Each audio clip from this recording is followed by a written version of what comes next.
সত্যি আমরা আজ বোধহয় উৎসব নয়, শুধু বিচারের অপেক্ষাতে দিন গুনছি। তিলোত্তমা আমাদের মধ্যে নেই।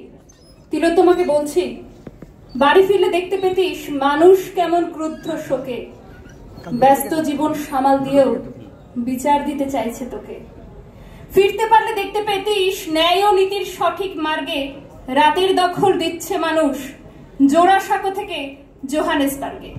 এই রাতের দখল নিতে যারা প্রথম উদ্যোগী হয়েছিলেন, যাদের ডাকে সাড়া দিয়ে সারা দেশের মেয়েরা এই রাত দখলের কর্মসূচিতে যোগ দিয়েছিল, তাদের প্রতিনিধি হিসাবে আমি মঞ্চে মুনমুন বিশ্বাসকে আহ্বান জানাচ্ছি। WBJDF কে সংগ্রামী অভিনন্দন জানিয়ে কিছু কথা বলতে চাইব। আজকের এই কনভেনশনে বিভিন্ন ধরনের কথা এসছে, ইতিমধ্যেই যা কিছু বলতে চাইছিলাম তা নানা অন্যান্য আঙ্গিক থেকে বিভিন্ন ব্যক্তিরা বলেছেন। আমরা জানি যে জুনিয়র ডাক্তাররা যে লড়াইটা শুরু করেছে সেটা অত্যন্ত কঠিন একটা লড়াই, এবং সেটা এই যে তারা তাদের যে 5 দফা দাবি বা সেটা থেকে যা যা ফলো করছে, যেভাবে তারা হাসপাতালে হাসপাতালে যে সিন্ডিকেট চক্র এবং সেখান থেকে হুমকির চক্র, থ্রেট কালচারের কথাকে বলেছে, তাদের সুরক্ষার যে দাবি, তাদের নিরাপত্তার যে দাবি অভয়ার বিচারের পাশাপাশি সেই সুরক্ষার দাবির সাথে তারা জুড়তে পেরেছেন যে শাসকের ভাষা যেভাবে কথা বলে, ভয় দেখিয়ে হুমকি দেখিয়ে সেই হুমকির সংস্কৃতিকে তারা আজকে প্রশ্ন করেছেন। এবং তার সাথে সাথে শুধুমাত্র নিজেদের সুরক্ষা নয়, সমগ্র একটা হাসপাতালে বা যে কোনো কর্মস্থলে যে শেষতম যে বিভিন্ন ধরনের মানুষ, সেটা বিভিন্ন স্বাস্থ্যকর্মীদের কথা, নার্সিং স্টাফেদের কথা, এমনকি রোগী কল্যাণের কথাও তারা বলেছেন। অর্থাৎ তারা এমন একটা স্পেসের দাবি করছেন অভয়ার বিচারের দাবির সাথে, যেটার সাথে আসলে যে কোনো ধরনের জাস্টিস জোড়া থাকে। আমরা জানি যে ন্যায় বিচার শুধু আইন দিয়ে হয় না। আমাদের দেশের যদি সংবিধান দেখা যায়, আমাদের দেশের যদি আইন দেখা যায়, তাহলে সেই আইনে কিন্তু বহু কিছু আছে যেগুলো সমাজের খুব অল্প অংশের মানুষই পায় বা বহু সময় সেটা পাওয়া যায় না। আজকে আমরা দেখতে পাচ্ছি যে এরকম একটি ঘটনা, ধর্ষণ এবং খুনের একটা ঘটনা, সেটার বিচার পেতে যেটা চাপা দেওয়ার চেষ্টা করা হয়েছিল, সর্বস্থলে ধামা চাপা দেওয়ার চেষ্টা করা হয়েছিল, কিন্তু সেটা চাপা দেওয়া যায়নি। এবং শুধু চাপা দেওয়া যায়নি নয়, সমাজের একটা ব্যাপক অংশ, আমরা প্রথম থেকেই বলছিলাম একটা জন আন্দোলনের কথা, একটা গণ আন্দোলনের কথা, যেটা হয়তো আমাদের মধ্যে যারা সিনিয়ররাও আছেন তারাও তাদের জীবদ্দশায় এরকম একটা বড় মাত্রার আন্দোলন হয়তো দেখেনি। তো সেরকম একটা আন্দোলন যেটা সমাজের সর্বস্তর থেকে আজকে অভয়ার বিচার রেজোনেট করছে, সেক্ষেত্রেও কিন্তু বিচার পেতে আমাদের এতটা সময়, আজকে 50 দিনের কথা মাথায় রেখে বলবো, 50 দিন অপেক্ষার অতিক্রান্ত। তারপরেও আমাদেরকে ভাবতে হচ্ছে, একটু ব্রডলি ভাবতে হচ্ছে যে justice can be delayed as well. কিন্তু আমার মনে হয় যে এটা হওয়ার কথা ছিল না।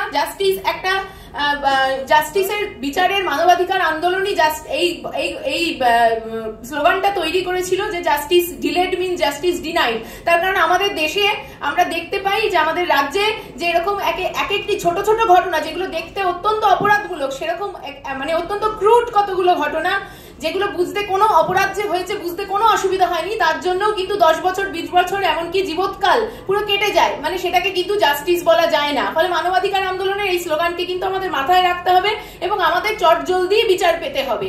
তার জন্যই কিন্তু এত মানুষ রাস্তায় নেমেছে। তো আর দু একটা কথা, ফলে আমরা যারা রাত দখল করেছিলাম বা এখনো আমরা যারা রাত জাগছি, তাদের একজন ভলেন্টিয়ার হিসেবে আমি বলতে চাইবো যে ডাক্তাররাও রাত জাগছেন। জুনিয়র ডাক্তাররা যে লড়াইয়ের যে সিম্বলটা আজকে গোটা রাজ্য জুড়ে, গোটা দেশ জুড়ে তৈরি করে দিয়েছেন, সেটা তাদের শিরদাঁড়ার আন্দোলনের অভিনবত্বের মধ্যে দিয়ে তৈরি করেছেন।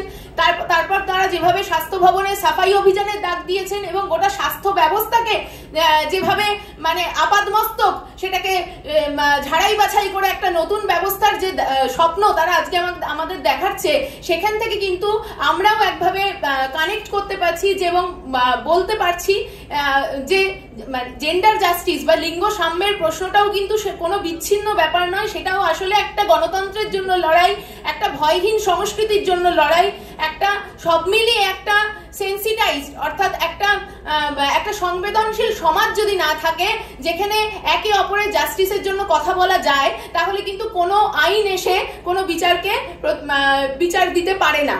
তো সেরকমই আমরা দেখছি যে আজকে একটু আগে যে আইটি কর্মী মা হিসেবে তার বক্তব্য রাখলেন, তিনি আমার বলাটাকে অনেক সহজ করে দিলেন। আমরা জানি যে প্রত্যেকটা যে 30টা বা সংখ্যাটা 30 নাও হতে পারে, যে মেডিকেল কলেজগুলোর প্রতিনিধিরা WBJDF এ আছে, ধরা যাক সেই 30টা স্বাস্থ্য কেন্দ্রকে, 30টা মেডিকেল কলেজকে যদি আমাদের সাফাই করতে হয় বা ডাক্তারদের যদি সেগুলোকে ভয় মুক্ত করতে হয়, সেটা কিন্তু একটা ইমেন্স লড়াই, সেটা একটা দীর্ঘমেয়াদী লড়াই, এবং তার জন্য কতটা পরিশ্রম তাদেরকে আজকে করতে হচ্ছে এবং আগামী দিনেও করতে হবে সেটা আমরা কিন্তু ইমাজিন করতে পারি। ফলে লড়াইটা একটা দীর্ঘমেয়াদী লড়াই।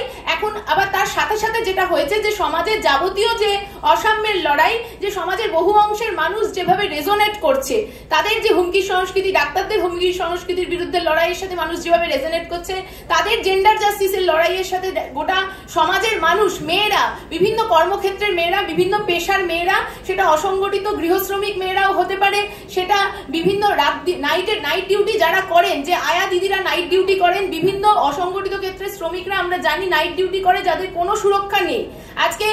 আজকে আলাপন বন্দ্যোপাধ্যায় বা প্রশাসন থেকে এরকম একটা 17 দফার মানে বিজ্ঞপ্তি দিয়ে দিতে পারে যে মেয়েরা নাইট ডিউটি করবে না বা মহিলা ডাক্তারদের নাইট ডিউটি করবে না। আমরা জানি যে WBJDF এর প্রতিনিধিরা তার বিরুদ্ধে মানে দৃঢ় কণ্ঠে বলেছে যে এরকম কোনো সুরক্ষা আমরা চাইছি না, যেখানে একজন ডাক্তারকে তার যেখানে পরিষেবা দেওয়া প্রয়োজন সেখান থেকে তাকে শুধুমাত্র তার লিঙ্গগত অবস্থানের কারণে তাকে রেস্ট্রিক্ট করে দেওয়া হয়। এর উল্টো দিকে যেমন ডাক্তাররা প্রতিবাদ করেছেন, সেরকম সমাজের যে বিভিন্ন জরুরি পরিষেবার কারণে নাইট ডিউটি হয়, আমরা জানি যে দিন আর রাতে মানে উপস্থিতির প্রশ্নে কিন্তু কোনো বৈষম্য থাকা উচিত নয়। আজকে গোটা সমাজের মেয়েরা, আজকে গোটা সমাজের লিঙ্গগত আন্দোলনের সমতার লড়াইতে যারা সামিল, তারা কিন্তু এটা পরিষ্কারভাবে বলছেন যে এরকম কোনো ডিসক্রিমিনেশন, এরকম কোনো সুরক্ষা আমরা চাইছি না, যাতে আমাদের কোনো মর্যাদা থাকে না। আমরা যে সামাজিক ভূমিকাটা নিতে চাইছি, সেই ভূমিকাটাকে আমাকে কোথাও নিতে আটকে দেওয়া হচ্ছে আমার সুরক্ষার নামে। তো সেই সুরক্ষাটাকে কিন্তু প্রশ্ন করার আছে, আর এই সুরক্ষাটার জন্য লড়াই করার আছে, যেই সুরক্ষাটা আসলে গোটা স্বাস্থ্য ব্যবস্থা, যে ভয়ের সংস্কৃতি, শাসকের যে ভয়ের সংস্কৃতি, আমরা জানি যে শাসক কথা বলে ভয় দেখিয়ে বিভিন্ন ক্ষেত্রে, সেটা একটা শ্রমিক কারখানায় যখন তার পিএফটা পান না, তখনও তাকে ভয় দেখানো হয়, তাকে কোনো না কোনো, সেটা ঠিকাদার হতে পারে, কোনো রাজনৈতিক নেতা হতে পারে, কোনো পুলিশ হতে পারে। তো ফলে ভয়ের সংস্কৃতি কিন্তু সমাজ জুড়ে আছে, এবং তার উল্টো দিকে বিভিন্ন ডাক্তাররা তাদের বক্তব্যে বলেছেন যে কোনো সাম্যের লড়াই কিন্তু এই ভয়ের সংস্কৃতির সাথে জোড়া আছে। ধর্ষণ সংস্কৃতিও যেমনি এখানে বলা হয়েছে, আমরা ভয়ের সংস্কৃতির থেকে বিচ্ছিন্ন কিছু নয়। ফলে এই যে সমাজের যে বিভিন্ন ডাক্তারদের গড়ে তোলা আন্দোলন, সেটা সমাজে যেভাবে রেজোনেট করছে, সেটার সাথে হয়তো আমাদেরকে কানেক্ট করতে হবে, সেটার জন্য সময় লাগবে।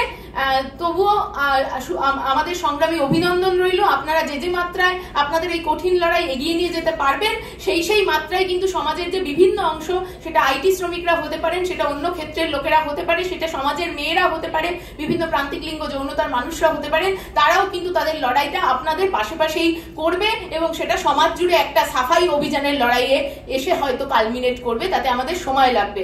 সকলকে সংগ্রামী অভিনন্দন।